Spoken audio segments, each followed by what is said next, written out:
नमः सिद्धेभ्यः।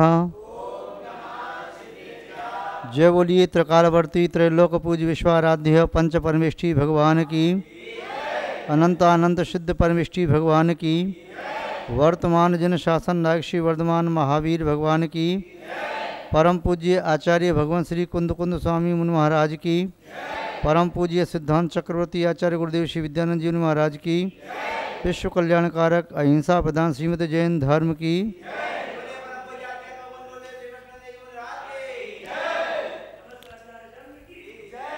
जैनम जयतु शासनम विश्व कल्याणकारकम। धर्म स्नेही सत श्रद्धालु यहाँ पर उपस्थित आप सभी भव्य वर पुंडरीक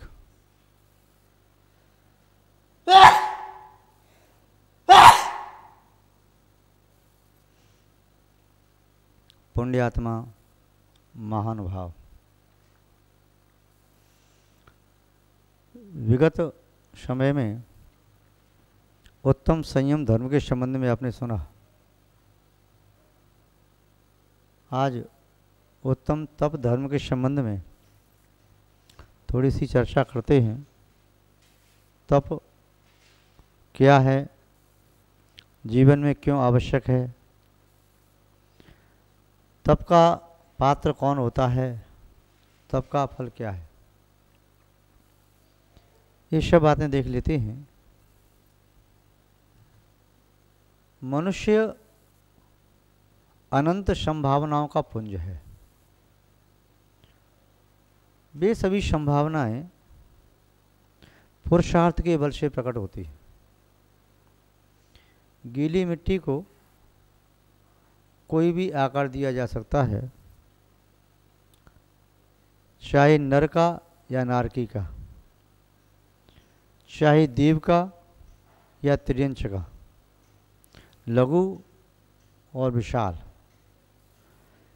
सुंदर और असुंदर, रंगों के माध्यम से अनेक प्रकार के चित्र बनाए जा सकते हैं। वे चित्र चित्त के लिए सुखद निमित्त भी बन सकते हैं और चित्त के लिए दुखद हेतु भी हो सकते हैं। महानुभाव, जीवन पाषाण की शिला की तरह से है। पाषाण की शिला को तराशने पर उसमें से भगवत मूर्ति को प्रकट किया जा सकता है। पाषाण को तोड़ दिया जाए और अनमेल पाषाण के खंड उसके हो जाएं तो वो पाषाण चुभता है, देखने में भी चुभता है, उस पर चलें तो नोक होती है, उस पर चलने में भी चुभता है, अखरता है। यदि पाषाण को तराश करके अच्छी परमात्मा की मूर्ति वीतराग दशा से युक्त सर्वज्ञ देव की मूर्ति बनाई जाती है, तब मूर्ति को देख करके अपनी आत्मा का बोध होता है।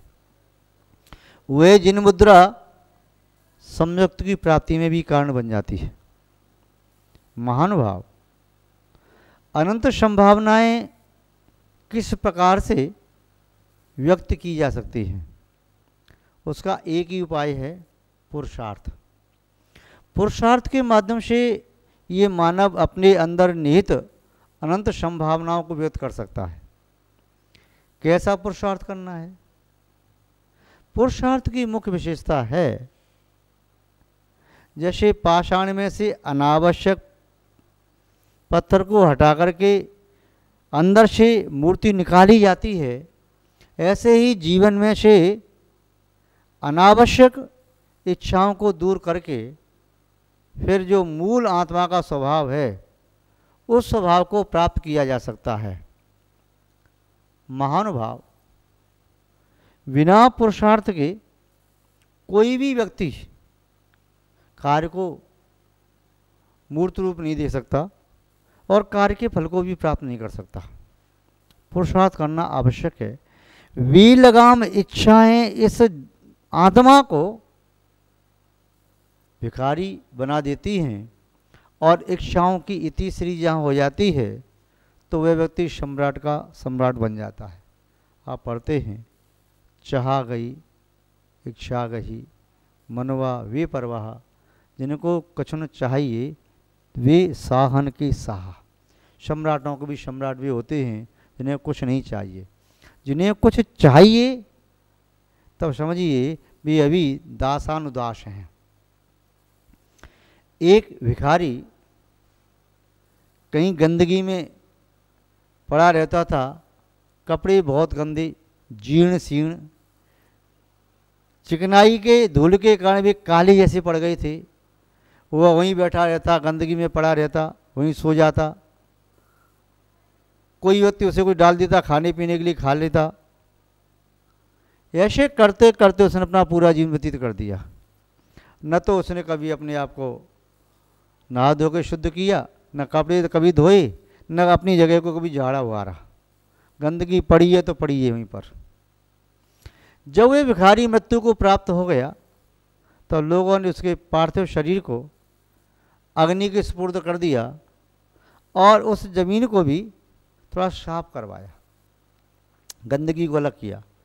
जैसे ही जमीन को साफ कराया तो क्या हुआ, उस जमीन के अंदर से एक कलश निकला, उसमें स्वर्ण के सिक्के रखे हुए थे, मोहरे रखे हुए थे।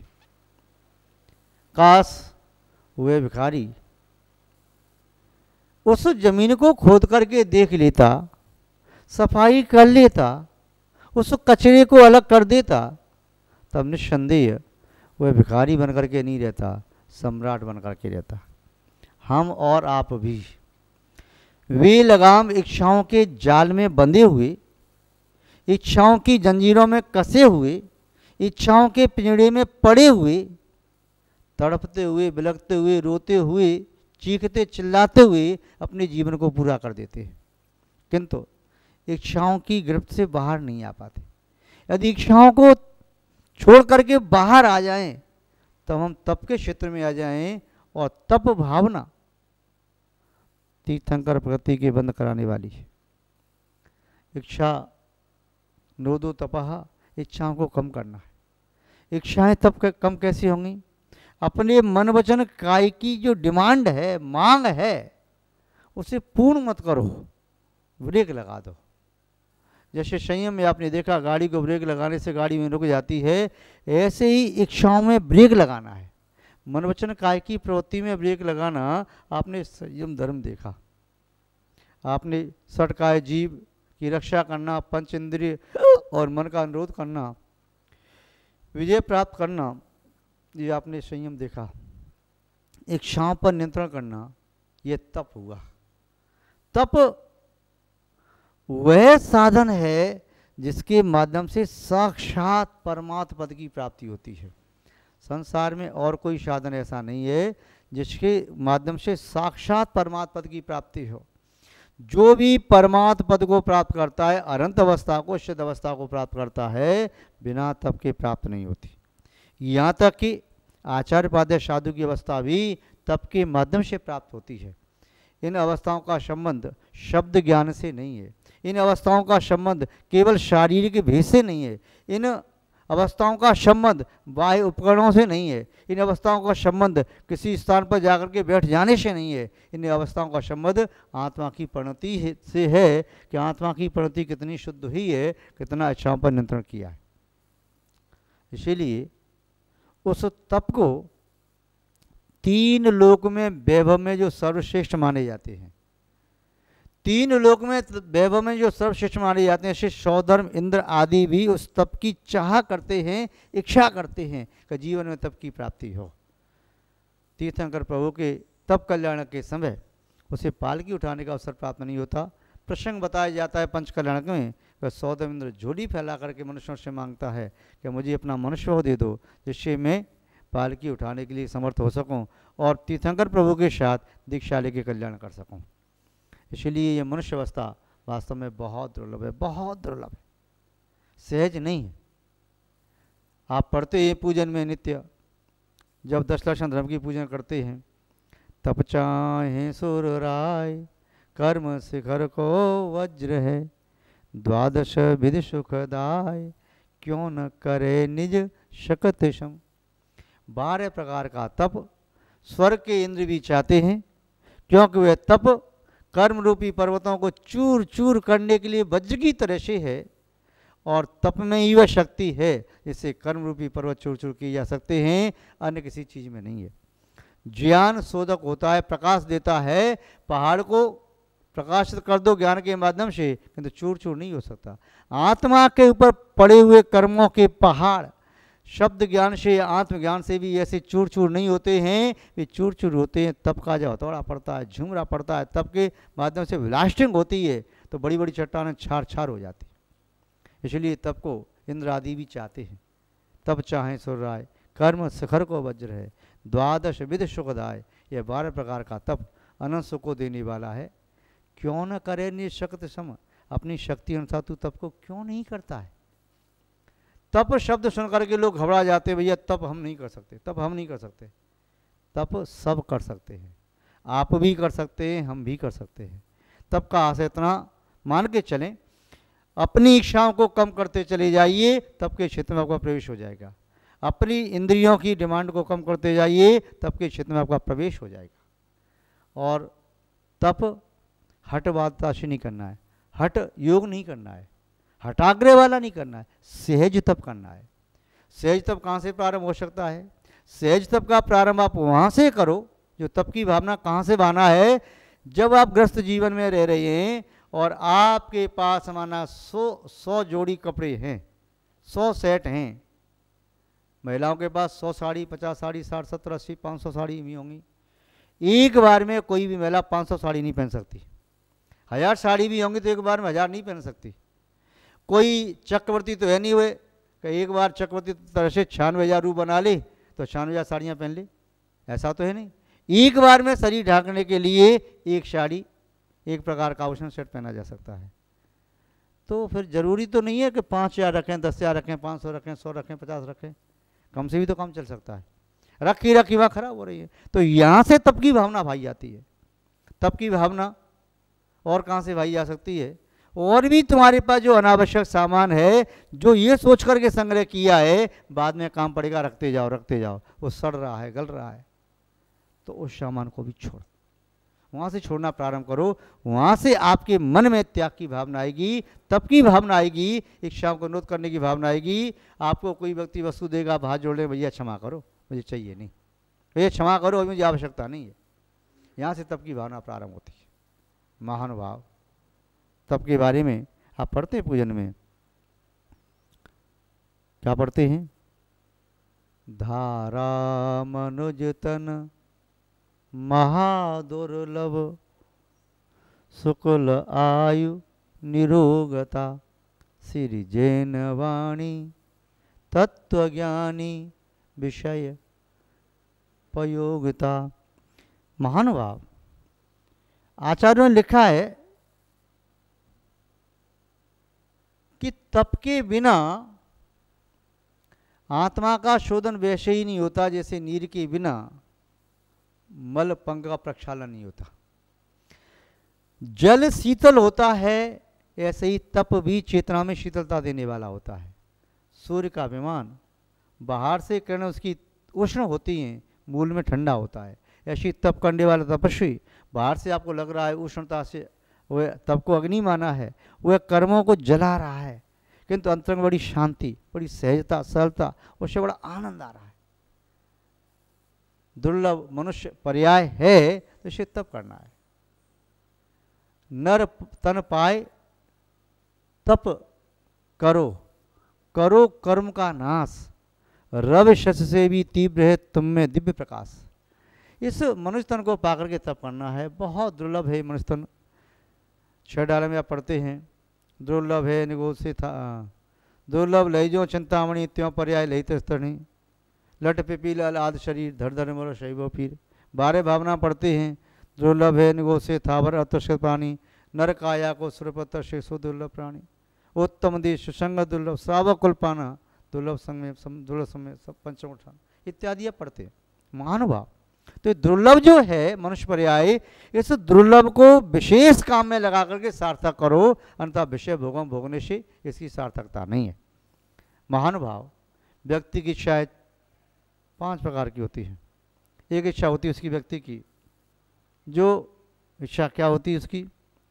इच्छा है असंभव इच्छाओं को पूर्ण करने का भाव, दूसरा है विलासी इच्छा पूर्ण करने का भाव, तीसरा है अनावश्यक इच्छा पूर्ण करने का भाव, चौथा है भौतिक इच्छा पूर्ण करने का भाव, पांचवा है आवश्यक इच्छा पूर्ण करने का भाव। उसके उपरांत पुनः कुछ ऐसे मानव भी हो सकते हैं जो पुण्य की इच्छा करने के लिए सोचते हैं, आध्यात्मिक इच्छा भी इनकी होती हैं, आध्यात्मिक क्षेत्र में कुछ इच्छा होती नहीं। जहाँ इच्छा है वहीं दुख है, इच्छा दुख की जननी है। महान भाव उन इच्छाओं को छोड़ करके तपों की आराधना करना है। 12 प्रकार के तप सब जानते ही हैं। अनशन, उपवास करना, जो उपवास उसी तरह से है जैसे जंगल की ईंधन को जलाने के लिए अग्नि, ऐसी उपवास से वे सभी कर्म जो अज्ञानता में अर्जित किए जाते हैं नष्ट हो जाते हैं क्षणार्ध में। ऊनोदर, भूख से कम भोजन लेना, ये उपवास से भी ज़्यादा फल देने वाला है। रस पर त्याग, जिह्वा पर नियंत्रण करने के लिए स्वाद छोड़ देना, इसमें और ज़्यादा तपस्या होती है। वृत्ति पर संख्यान, आहार की मर्यादा, इतनी वस्तु लूँगा, इतनी वस्तु लूँगा, इतने घर तक जाऊँगा, वहाँ तक जाऊँगा, ऐसे दाता प्रगान करेगा तो हार लूँगा, इसमें और ज़्यादा तपस्या है। विधि नहीं मिली तो उपवास कर लिया। विविक्ति शय्यासन, विविक्ति शय्यासन आगम के अनुसार अपनी शक्ति को देख करके करना चाहिए। अपने शरीर को साधना है, एक आसन से बैठे हैं, कष्ट हो रहा है तब भी उसकी परवाह नहीं कर रहे। काय क्लेश, गर्मी सर्दी बरसात को सहन करना, ये 6 बहिरंग तप हैं। ये कारण हैं अंतरंग के तप कार्य हैं। प्राश्चित, प्रमाद व सज्ञानता बस कसाय बस भूल चूक होने पर उसका प्राश्चित करना, शुद्धि करना। विनय, दर्शन ज्ञान चार तप आदि की विनय करना, इनके धारकों की विनय करना। वैयावृत्ति, साधकों की साधना में सहयोगी बनना। स्वाध्याय, 5 प्रकार का स्वाध्याय है, अपनी आत्मा की खोज करने के लिए, अपनी आत्मा का अध्ययन करने के लिए वो शास्त्रों का सहारा लेना। उत्सर्ग यानी कायुत्सर्ग करना, ममत्व भाव का त्याग करके समता में प्रणाम रखना। और ध्यान, ये 6वां तप। ये 6 प्रकार के अंतरंग तप हैं। बहिरंग तप साधन है, अंतरंग तप साध्य है। बहिरंग तप खेत को जोतना है, अंतरंग तप उसमें बीज बोना है। महानुभाव जिन व्यक्तियों ने अति महान दुर्लभ मनुष्य पर्याय को प्राप्त करके यदि तप साधना की है तो समझना चाहिए उसने जिनालय बनवा करके, शिखर बनवा करके उसने उस पर मणिमय कलशों का आरोपण किया है। आप सभी लोग उस तप की साधना करें, घबराए नहीं, शक्ति अनुसार तप को स्वीकार करें, इसी से आत्मा का कल्याण संभव है। आप सबका मंगल हो, शुभ हो, कल्याण हो, ऐसी हम भावना बातें हैं। इसी के साथ सप्त श्रृंखला को विराम देते हैं। जब बोले श्री शांतनाथ भगवान की, पूज्य आचार्य गुरुदेव श्री विद्यानंद महाराज की, अहिंसा में विश्व धर्म की।